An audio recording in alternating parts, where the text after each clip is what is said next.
সালাম ওই সময় দিলে হবে না। সালামটা মুমিনকে ভালোবেসে, ইমানদারকে ভালোবেসে দিতে হবে।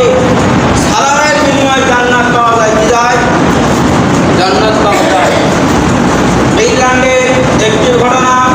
ফিনল্যান্ডে মনে করেন বাংলাদেশের একটা ব্যক্তি বড় কোম্পানিতে চাকরি করে।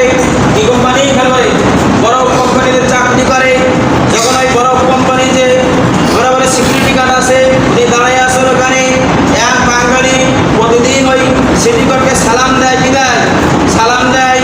এরকম অনেকদিন যাওয়ার পরে যখন একদিন সবাই ওই কোম্পানি থেকে বেরিয়ে গেছে কাজ করার শেষে, তখন ওই সিকিউরিটি মাথায় চলে আসছে, যে ব্যক্তি আমাকে সালাম দেয় সে তো আসলো না আজকে রে।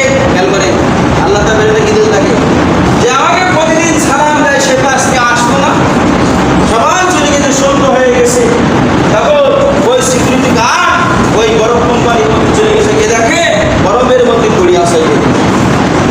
তখন ওই সিকিউরিটি গার্ড তাকে বাঁচালো। ওনার অবস্থা আল্লাহ তাকে বাঁচালো। এর বিনিময় সালামের বিনিময়।